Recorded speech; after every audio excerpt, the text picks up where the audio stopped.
Vous êtes bien au rendez-vous des informations sur BB24. Bonjour à tous et bienvenue dans cette édition. Gestion du président Patrice Talon, les réformes engagées sont salutaires. Pour de meilleurs résultats, Gustave Assad de Social Watch Bénin propose des pistes de solutions. Suivez son extrait dans ce journal. C'est désormais clair, la douane béninoise ne veut plus tolérer des conteneurs de plomb non conformes à leurs documents au port de Cotonou. Elle a tenu une séance d'explication avec les acteurs portuaires à cet effet. Et puis réussir l'édition 2018 du FITEB, les acteurs culturels y tiennent. Ils appellent à la renaissance du théâtre béninois. Voilà pour les titres de ce 12-45.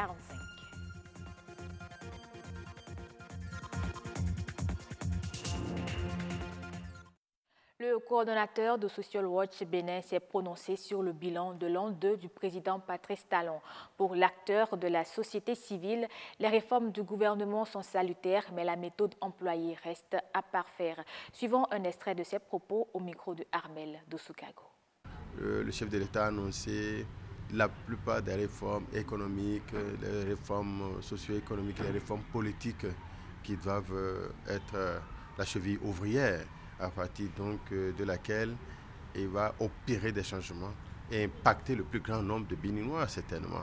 Et donc sur ce plan des annonces, de projets, de promesses et le début de ces promesses, nous avons aussi vu dans l'analyse qu'il y a des promesses tenues, il y a des promesses non tenues, il y a des promesses enclenchées et des promesses non enclenchées.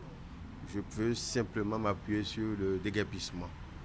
Lorsque vous prenez ça au niveau social, l'impact souhaité est loin d'être satisfaisante dans la mesure où les populations ont été surprises de l'envergure de la plupart de ces déguerpissements.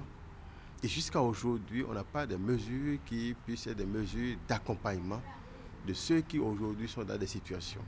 L'État, certainement, c'est une prévision, mais l'État est une provision. A-t-on les moyens d'accompagnement nécessaires qu'il faut pour tous ceux qui sont dans des situations comme ça? Jusque-là, je pourrais dire on a encore du chemin à parcourir et on espère que dans les dispositifs à mettre en place, l'espoir est permis. Séance d'explication entre la douane béninoise et des acteurs portuaires. C'était au sujet de la recrudescence ces derniers jours au port de Cotonou des conteneurs à plomb non conformes avec les documents. Même si les raisons évoquées peuvent être excusées, il n'en demeure pas moins qu'elles constituent des indices de fraude que la douane béninoise ne voudrait plus tolérer. Compte rendu Brice Chibozo, Roch Aurélien Akoino. L'exception semble devenir la règle depuis quelques mois. Des conteneurs à plomb non conformes à leur manifeste, le port autonome de Cotonou en reçoit de plus en plus.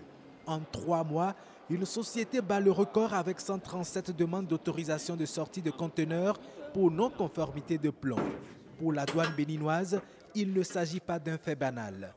À tout moment, on peut même interpeller le Bénin pour savoir ce conteneur que vous avez reçu, pourquoi vous n'avez pas pu partager l'information alors que le plan a changé.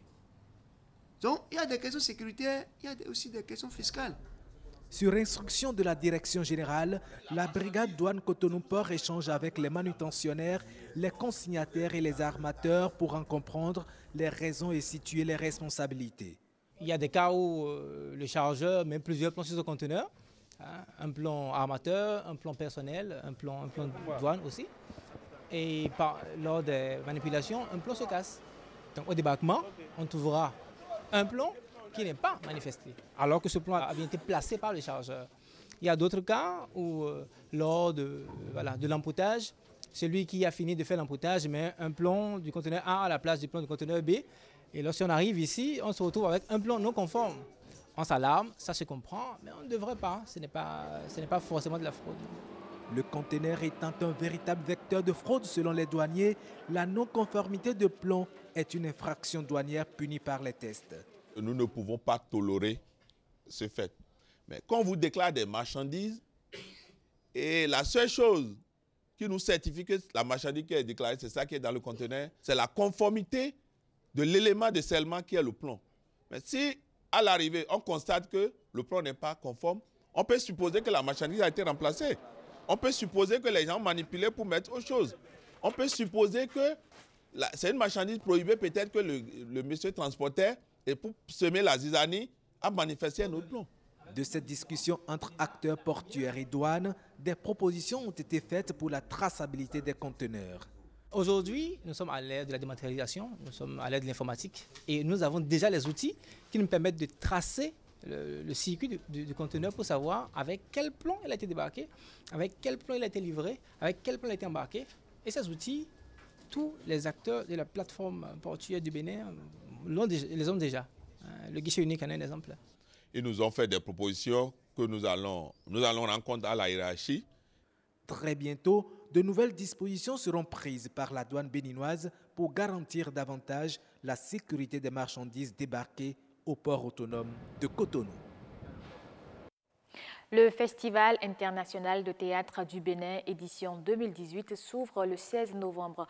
Pour un meilleur rayonnement des arts vivants, les gouvernants promettent rompre avec les carences du passé. Face aux défis actuels du FITEB, les acteurs culturels appellent quant à eux à la renaissance du théâtre béninois. Ils en parlent dans ce reportage de Christian Devouti et Patrick Adiaboudou. Le Festival international de théâtre du Bénin a 28 ans. Né en 1990, la première édition du FITEB s'est tenue en 1991. Devenu le seul grand rendez-vous de théâtre du Bénin culturel, le FITEB 2018 est mis en berne. Doit-il disparaître ou exister? Les avis sont unanimes. C'est un événement qui se passe dans plusieurs villes. Et c'est l'occasion pour les gens de ces villes-là de vivre la fête du théâtre. S'il est resté jusqu'en 2018, c'est qu'il n'est pas appelé à disparaître. C'est qu'il a pu subsister à toutes ces forces, à tous ces éléments qui pourraient l'anéantir. Et c'est pour ça que le FITEB ne doit jamais disparaître. Ce rendez-vous doit vivre, quelles que soient les turbulences qu'il traverse. Il doit vivre, il doit s'améliorer, il est appelé à évoluer avec le temps. Et donc, on doit le préserver. Et pourtant, plus d'un quart de siècle après, les maux dont souffre le FITEB sont encore nombreux. Le problème que nous avons dans le secteur théâtral béninois, c'est qu'à un moment donné, il y a eu un vide, il y a eu une démission de l'État. Et à partir de ce moment, les acteurs sont partis chacun dans son sens. Chacun s'est envolé, il y en a plein qui sont partis, qui sont peu revenus, qui sont maintenant dans des grandes scènes en Europe et partout ailleurs d'ailleurs, et qui sont excellents. Et il y en a qui sont restés, qui travaillent. Mais ils travaillent, leur travail n'est pas mis en exergue. Le travail n'est pas mis en valeur, ils n'attendent que le FITEB qui est la seule scène où ils peuvent s'exprimer professionnellement. Et le FITEB, c'est 10 jours, c'est 8 jours, c'est une semaine à peine, et ça ne suffit pas.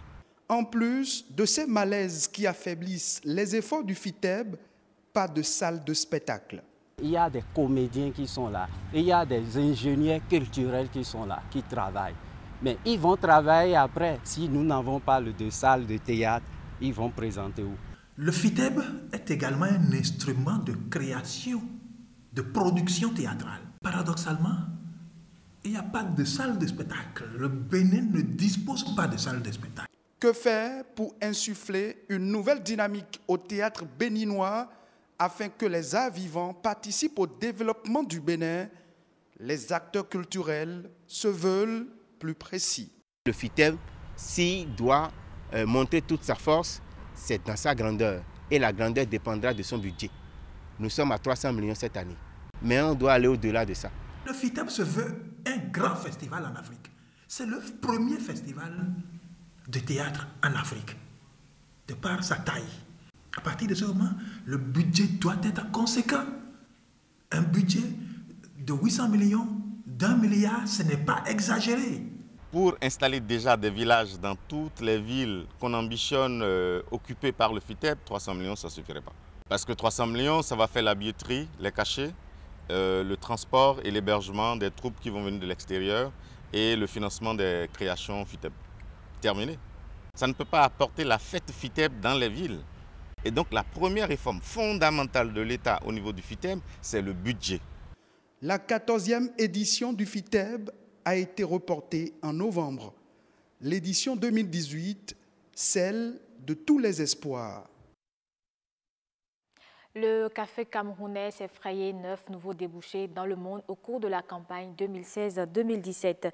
C'est ce que révèle le rapport de l'Office national du cacao et du café. Plus de 112% du Robusta camerounais a été exporté vers l'Algérie, le Portugal, l'Italie et les États-Unis. Cette variété en provenance du Cameroun a également incité des acheteurs de 6 nouveaux pays. Il s'agit du Danemark, de la Géorgie, des Pays-Bas, d'Israël, de la Pologne et de la Turquie. Quant à l'Arabica, il s'est attiré de nouveaux acheteurs. Mais les cargaisons les plus importantes de cette variété, soit environ 78% de la production camerounaise, ont été exportées vers la Russie, l'Allemagne, les États-Unis et l'Indonésie. L'aide publique au développement des pays membres de l'Organisation de coopération et de développement économique OCDE a légèrement baissé en 2017. La baisse est de 0,6% pour un montant global de plus de 803 000 milliards de francs CFA. Les États-Unis restent en tête des pays donateurs, tandis que la France a augmenté son aide de 15% en 2017. Bien que l'aide publique au développement augmente, il n'y a pas de quoi atteindre la barre symbolique de 0,7% du produit national brut fixé par l'ONU. L'Arabie saoudite et la France se donnent la main pour révéler le site d'Al-Oula rempli de vestiges archéologiques.